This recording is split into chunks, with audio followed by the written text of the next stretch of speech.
warahmatullahi wabarakatuh. Di sini saya akan menjawab pertanyaan tugas mata kuliah analisa dan perancangan sistem informasi.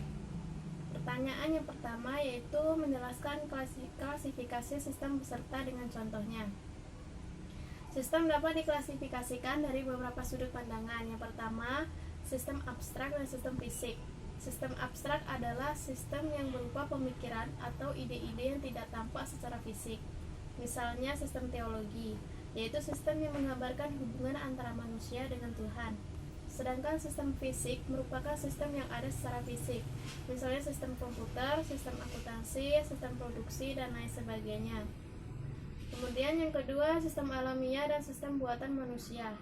Sistem alamiah adalah sistem yang terjadi melalui proses alam, tidak dibuat manusia, misalnya sistem perputaran bumi.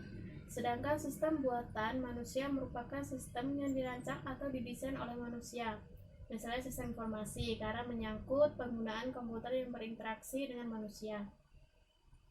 Yang ketiga, sistem tertentu dan sistem tak tertentu. Sistem tertentu beroperasi dengan tingkah laku yang sudah dapat diprediksi, misalnya sistem komputer.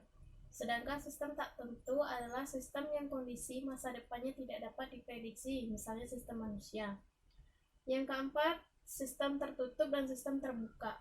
Sistem tertutup merupakan sistem yang tidak berhubungan dan tidak terpengaruh dengan lingkungan luarnya, contohnya sistem kimia. Sedangkan sistem terbuka adalah sistem yang berhubungan dan terpengaruh dengan lingkungan luarnya, contohnya sistem organisasi. Kemudian pertanyaan nomor 2, menggambarkan siklus informasi dan menjelaskan. Di sini ada gambar siklus informasi. Nah, penjelasan dari gambar ini yaitu data diolah melalui satu model menjadi sebuah informasi.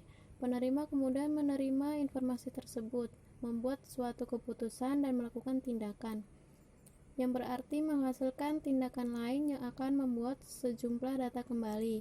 Data yang ditangkap dianggap sebagai input diproses kembali melalui model, dan begitu seterusnya membentuk sebuah siklus.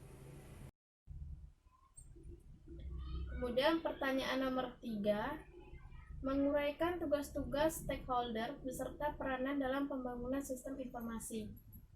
Yang pertama yaitu manajer proyek atau project manager bertanggung jawab merencanakan, memonitor, dan mengontrol proyek dengan memperhatikan jadwal, anggaran, produk jadi, kepuasan pelanggan, standar teknis, dan kualitas sistem.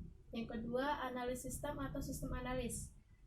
Mempelajari masalah dan kebutuhan sebuah organisasi untuk menentukan bagaimana orang, data, proses, dan teknologi informasi dapat mencapai kemajuan terbaik untuk bisnis. Yang ketiga, pembangun sistem. Spesialis teknis yang membangun sistem informasi dan komponen yang didasarkan pada spesifikasi desain yang dihasilkan oleh desainer sistem. Desainer sistem, spesialis teknis yang menerjemahkan persyaratan bisnis, pengguna sistem, dan pembatas solusi teknis. Yang kelima, pengguna sistem, pelanggan yang akan menggunakan atau terpengaruh sistem informasi pada basis regular yang memvalidasikan, memasukkan, menanggapi, menyimpan, dan bertukar data dan informasi. Dan yang terakhir, pemilik sistem, sponsor sistem informasi, dan advokat eksekutif biasanya bertanggung jawab atas penandaan proyek pengembangan, pengoperasian, dan perawatan sistem informasi. Oke, itu saja yang bisa saya jawab. Kurang lebihnya mohon maaf. Wassalamualaikum warahmatullahi wabarakatuh.